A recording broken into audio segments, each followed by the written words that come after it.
ισότητα των φύλων και ο φεμινισμός στην Ελλάδα έχουν σημειώσει μεγάλη πρόοδο τις τελευταίες δεκαετίες.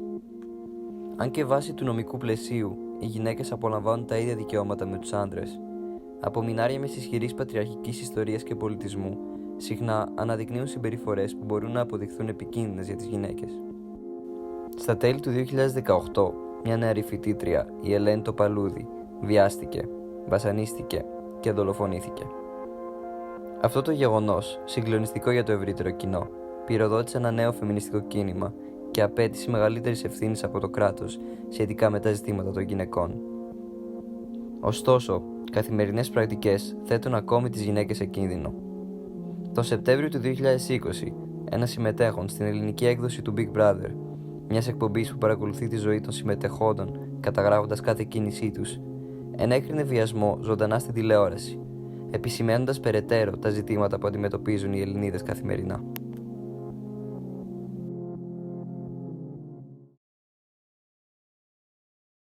Γεια σας, είμαι η Κατερίνη, είμαι 20 χρονών και σπουδάζω αρχιτεκτονική στα Χανιά στην Κρήτη. Γεια, είμαι η Εύα και είμαι φοιτήτρια αρχιτεκτονική στην Κρήτη. Καλησπέρα, ονομάζομαι Δήμητρα Μίζα και είμαι καθηγήτρια ελληνικής φιλολογίας στην ιδιωτική εκπαίδευση.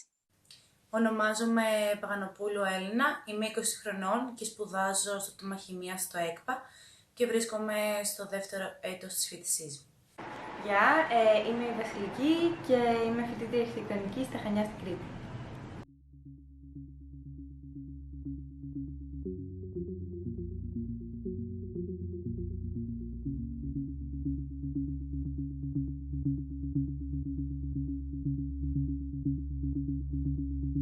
Προφανώς και εγώ γνώση της υπόθεσης στη χώρα μου, τόσο ως γυναίκα όσο και ως μητέρα. Ναι, ξέρουμε που απευθύνεται αυτό το σύνθημα. Είναι για την Ελένη Τοπαλούδη, που ήταν μια φοιτήτρια η οποία στη Ρόδο βιάστηκε και ενώ οι βιαστές πίστευαν ότι ήταν νεκρή, την πετάξαν από έναν γκρεμό. Λοιπόν, η συγκεκριμένη φράση αναφέρεται σε ένα περιστατικό που είχε συμβεί σε μια κοπέλα στη Ρόδο. Δύο άντρες εκμεταλλεύτηκαν την κατάσταση και η κοπέλα κατέληξε νεκρή στα βράχια. Κακοποιήθηκε και πετάχτηκε στη θάλασσα ενώ ακόμα ήταν ζωντανή. Έμεινε εκεί πέρα όλο το βράδυ και την επόμενη μέρα βρέθηκε και πήγε στο νοσοκομείο και εκεί πέρα πέθανε. Και το ζήτημα το λέγανε την ώρα της δίκης των βιαστών της. Θεωρώ ότι η συμπεριφορά συγκεκριμένη ήταν μια συμπεριφορά που μπορούμε να πούμε δίχως σεβασμό προς την κοπέλα και ως προς το ανθρώπινο είδος.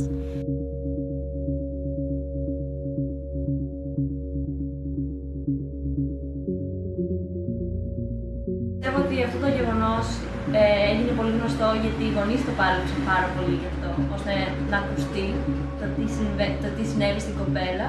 Και επίσης το άλλο σοκαριστικό είναι ότι ένας από τους βιαστές της ήταν και φίλος της κιόλας. Δεν ήταν άγνωστοι οι τύποι για την κοπέλα, ήταν φίλος. Έχουν επαναληφθεί τέτοια γεγονότα και δεν είναι πολύ μακριά από όταν συνέβη αυτό. Έχω ακούσει αντίστοιχο γεγονός πριν. Πάρο, κοπέλα, αντίστοιχα στο βράδυ. Πριν ένα χρόνο στο Ρέθυμνο, στη μέση του καρναβαλιού, στην παραλία τη βιάσανε και δεν το είδε κανείς. Σε δημόσιο χώρο, δηλαδή δεν είναι τόσο μακριά όσο πιστεύουμε ότι είναι κάποιο ακραίο γεγονός. Επίσης είναι καλό να ακούγεται όλο αυτό γιατί βγάζει προς τα έξω και άλλες κοπέλες που μπορεί να τους έχει συμβεί το ίδιο και να μην νιώθουν άνετα να το πούνε. Και γενικά η κουλτούρα βιασμού δεν είναι μόνο στα κορίτσια, δηλαδή πριν αρκετά χρόνια είχαμε το Γιακουμάκι στο Ρέθυμνο. Δεν είναι τόσο δύσκολο και δηλαδή μπορεί να είναι ένας καθηγητής, μπορεί να είναι οποιοσδήποτε.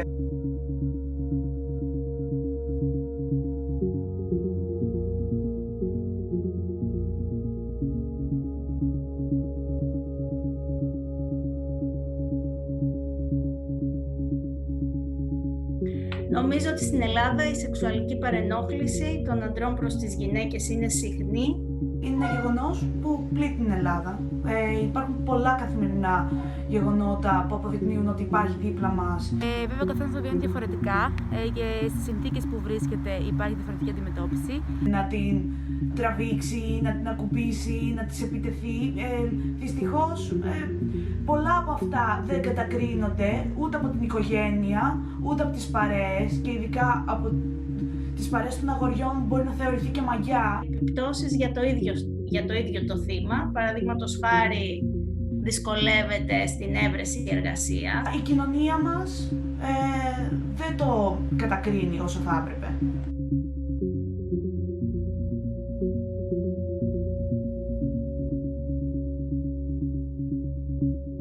Προσωπικά δεν έχω βιώσει κάποια διάκριση σε όλους τους τομείς του εκπαιδευτικού συστήματος, ούτε στην πρωτοβάθμια, ούτε στο δευτεροβάθμιο, ούτε στην τριτοβάθμια εκπαίδευση.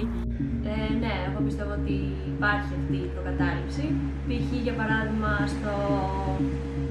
στο δημοτικό ο γυμναστής, ας πούμε, ήταν πολύ για τα αγόρια, τα επιβάρυνα, ας πούμε, ώστε να κάνουν πιο δυνατή γυμναστική από τα κορίτσια. Επίσης στο πανεπιστήμιο είχαμε έναν καθηγητή που ήταν υπερβολικά φιλικός με τα κορίτσια και συνέχεια έλεγε τι ωραία πόδια που έχεις, τι ωραία μάτια που έχεις και αυτά. Ήταν πολύ περίεργη φάση. Εγώ στο σχολείο δεν το ένιωσα αυτό, στο γυμνάσιο και στο λύκειο, αλλά στο πανεπιστήμιο ναι, υπήρξε. Ας πούμε, αρκετοί εκπαιδευτικοί, κυρίως των θετικών μαθημάτων, θεωρούν ότι τα αγόρια τα καταφέρνουν καλύτερα στα θετικά μαθήματα από ότι τα κορίτσια. Αυτός ο καθηγητής που ανέφερε η Κατερίνη έκανε και σχόλια «Εσείς που είστε κορίτσια πρέπει να ξέρετε να μαγειρεύετε, τι στέγη θα μου φτιάξετε εμένα για να σας βάλω το βαθμό», τα οποία τα έκανε στην πλάκα, αλλά η υπόνοια του «πρέπει να ξέρεις να μαγειρεύεις επειδή είσαι κορίτσι» υπήρχε. Μου έχουν μεταφερθεί φράσεις από μαθήτριες όπως «κορίτσι είσαι, τόσο καταλαβαίνεις».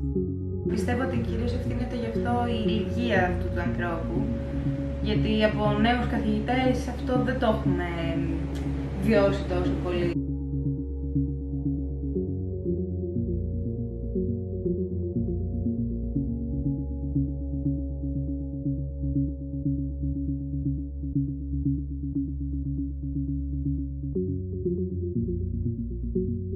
Η αντίδρασή μου ήταν απλά σοκαριστική. Ένιωσα ιδία και πολύ μεγάλη οργή που το κανάλι άφησε να δημοσιοποιηθεί κάτι τέτοιο καταρχάς. Δεν ήταν καθόλου σωστά αυτά τα λόγια που είπε. Δεν ξέρω, εγώ το ψυχάθηκα μέσα σε αυτό.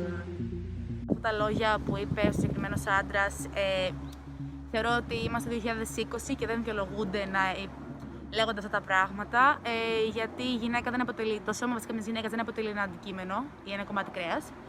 Μεγαλύτερη εντύπωση μου έκανε το γεγονός ότι είναι ένας νέος άνθρωπος σχετικά και το γεγονός ότι μιλάει έτσι είναι αρκετά τρομακτικό, γιατί άνθρωποι που θεωρούν ότι αυτά έχουν μείνει πίσω διαψεύδονται απολύτως, γιατί να, και άνθρωποι της ηλικίας μας, λίγο μεγαλύτεροι, λίγο μικρότεροι, που μιλάνε με τον ίδιο τρόπο, χωρίς να καταλαβαίνουν τι λένε, θεωρώντας φυσιολογικά αυτά τα σχόλια. Από εκεί και πέρα, βέβαια, ως εκπαιδευτικός, ένιωσα και μεγάλη οργή για το πώς είναι δυνατόν να έχουμε αφήσει να υπάρχουν τέτοιοι άνθρωποι και μάλιστα να έχουν και δημόσιο βήμα. Πώς είναι δυνατόν ως κοινωνία να είμαστε ακόμα σε αυτό το σημείο και εν τέλει ποιες γυναίκες, γυναίκα μάνα, γυναίκες εκπαιδευτικοί έχουν αναθρέψει έναν τέτοιο τύπου αντρός. Η πρώτη μου αντίδραση σε αυτό ήταν κοροϊδία, γιατί λέω τι βλακίες λέει αυτός ο άνθρωπος, και μετά για τη μόρφωση πιο πολύ θύμωσα, ότι δεν γίνεται ένας τέτοιος άνθρωπος να λέει τέτοια πράγματα, δεν έχει σωστή μόρφωση. Πρέπει να θεωρούμαστε ισότιμοι και τις συμπεριφορές είναι απαράδεκτες και μη αποδεκτές. Οπότε θεωρώ ότι δυστυχώς τέτοια πράγματα δεν πρέπει να ακούγονται πια. Το σημαντικό εδώ είναι ότι υπήρχαν άλλα δύο άτομα στο δωμάτιο και κανένας δεν έκατσε να τους σχολιάσει ή να πει ότι έχεις άδικο και απλά το αφήσαν να περάσει στον Τούκο.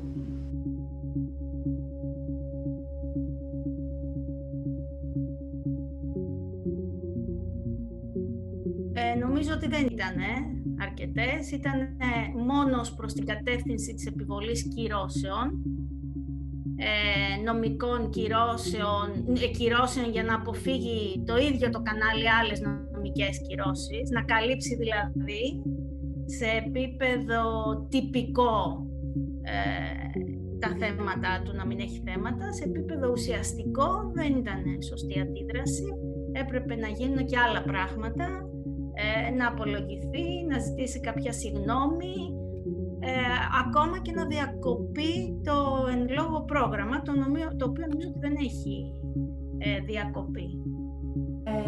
Πιστεύω ότι δεν ήταν αρκετή η αντίδραση του Εσουρού και του τηλεοπτικού προγράμματος. Κατανοώ ότι δεν μπορεί να σταματήσει το πρόγραμμα λόγω των χρημάτων που έχουν πέσει σε αυτό. Βέβαια, δεν θα με στεναχωρούσε ιδιαίτερα. Απλώς το να διορθώσουν το live streaming που γινόταν δεν μου φαίνεται αρκετό, γιατί εντάξει, όλη αυτή η κουλτούρα, κατά τη γνώμη μου, προωθείται μέσα από τέτοια παιχνίδια.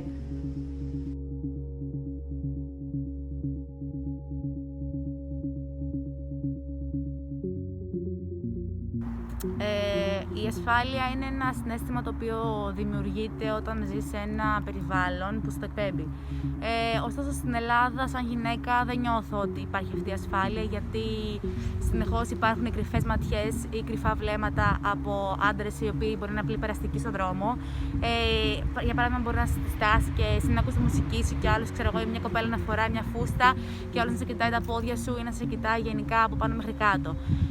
Αυτές οι κινήσεις γενικά σου δημιουργούν έναν φόβο ότι τώρα, ξέρω εγώ, θα με απομονώσει ή θα μου πει κάτι που εμένα θα με ενοχλήσει, γιατί δεν έχει δώσει το δικαίωμα σε κάποιον άλλον να σε επέμβει τον ιδιωτικό σου χώρο. Όχι, δεν νιώθω άνετα να κυκλοφορώ γενικά. Το πρωί έχω μια παραπάνω σιγουριά, αλλά όσο νυχτώνει νιώθω μεγαλύτερη ανασφάλεια. Και από την οικογένεια έχει περάσει αυτή η άποψη όμως. Δηλαδή, θυμάμαι τη μαμά μου πάντα να μου λέει ότι πρόσεχε ή μη γυρίσεις μόνη σου ή να σε γυρίσει κάποιος φίλος σου ή φίλη σου. Γενικά, βράδυ δεν ήθελα να κυκλοφορώ. Έμενα και σημείο που ήταν σκοτεινά και λίγο πιο απομονωμένα. Αλλά πάντα υπήρχε ο φόβος ότι άμα περάσει κάποιος δίπλα μου το βράδυ, να προσέχω, ή υπήρχε μια καχυποψία, και ειδικά άμα ήταν κάποιος πιο μεγάλος σε ηλικία ή άμα ήταν κάποιος νέος που είχε πιει, δεν ξέρεις πώς θα αντιδράσει ο άλλος. Και μπορεί και εν παρουσία αστυνομικών πάλι να μην νιώθει σίγουρη για το αν θα αντιδράσει ο άλλος ή όχι. Λοιπόν, συμφωνώ με αυτά που είπε η Εύα, και μερικές φορές και η ίδια η αστυνομία με κοιτάει περίεργα όταν περπατάω, οπότε δεν νιώθω ασφάλεια κιόλας εκεί. Και επίσης στην Αθήνα είναι που εκεί φοβάμαι περισσότερο, ειδικά το βράδυ. Αλλά αυτά, τα υπόλοιπα τα περίεργα. Δεν νιώθω καθόλου σίγουρη ότι είναι προστατευμένη η κόρη μου και ότι δεν θα αντιμετωπίσει μπροστά της τέτοια θέματα. Ναι, γενικά ισχύει αυτό που είπε η Εύα με το βράδυ. Το έχω καταλάβει ότι αποκλειστικά και μόνο το βράδυ φοβάμαι να κυκλοφορήσω μόνη μου έξω. Συγκεκριμένα και μου έχει συμβεί να πάω σπίτι μου και 3 στενά πριν να συνειδητοποιώ ότι ένας άνθρωπος μεθυσμένος κιόλας με ακολουθεί και έφτασε μέχρι την πόρτα του σπιτιού μου, μέχρι να συνεχίσει, όπου έκανε ένα σχόλιο και μετά έφυγε, το οποίο προφανώς ένιωσα απειλή γι' αυτό. Και γενικά από τότε εγώ κάθε φορά για να γυρίσω σπίτι μου θέλω κάποιον μαζί μου ή να μιλάω στο τηλέφωνο για τέτοιο.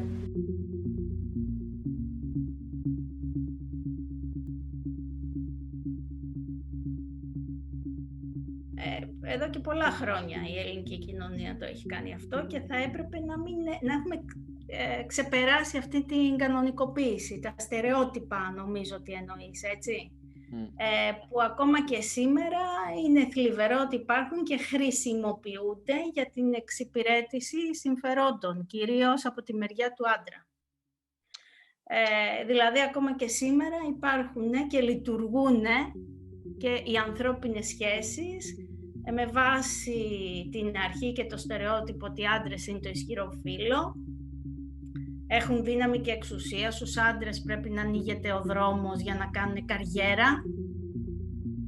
Σε μία περίπτωση που σε ένα ζευγάρι και οι δύο θέλουν να κάνουν καριέρα, αλλά δεν είναι δυνατόν για την ανατροφή, ας πούμε, των παιδιών.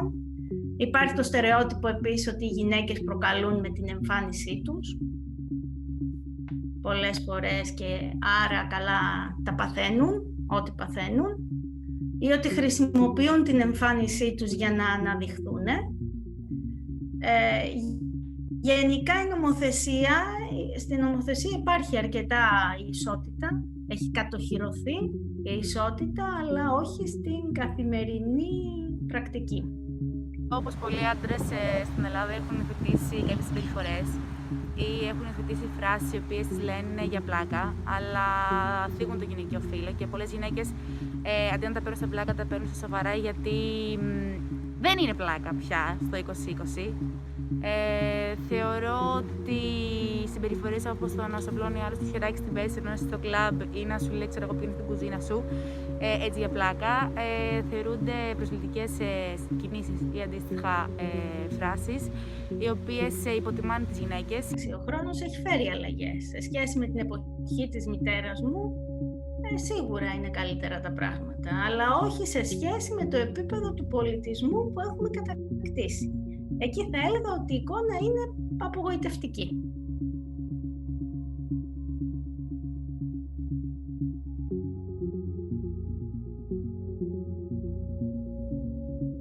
Γενικά όλη αυτή η συνθήκη του COVID μας έχει πιέσει όλους τους ανθρώπους, κυρίως ψυχολογικά.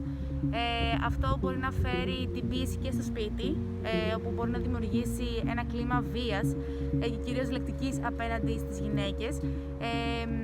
Να τους υποτιμά ο άντρας ή να τους βγάζει όλη αυτή την πίεση που τους έχει δημιουργήσει όλη αυτή η συνθήκη αδικαιολόγητα, γιατί ο καθένας μας μπορεί να κοντρολάρει τον εαυτό του και να μην ξεσπάσει τον άλλον, γιατί ο άλλος δεν το φταίει που απλά έχουμε μια συνθήκη COVID. Ναι, η παρούσα ελληνική κυβέρνηση πιστεύω ότι δεν ενδιαφέρεται να ασχοληθεί με τέτοιου είδους θέματα στην ουσία τους, παρά μόνο αν διαπιστωθεί ότι βλάπτουν την εικόνα της και τα δημοσκοπικά της αποτελέσματα. Σκοπός της είναι η συντηρητικοποίηση του κόσμου, προκειμένου να χειραγωγείται και πιο εύκολα. Μια τέτοια αντιμετώπιση δεν βοηθάει τα θέματα των δικαιωμάτων και μπορεί και σε ορισμένες περιπτώσεις να εργαλειοποιείται η βία κατά των γυναικών εις βάρος των γυναικών και προς υπεράσπιση των συντηρητικών απόψεων.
Σας ευχαριστώ που παρακολουθήσατε αυτό το επεισόδιο. Ελπίζω ότι αυτό το επεισόδιο σας έδωσε μια καλύτερη εικόνα για την κατάσταση των γυναικών και του φεμινιστικού κινήματος στην Ελλάδα. Μην ξεχάσετε να εγγραφείτε στο κανάλι μας και να μείνετε συντονισμένοι. Για περισσότερα θα μας βρείτε στη σελίδα μας στο Instagram και στο Facebook.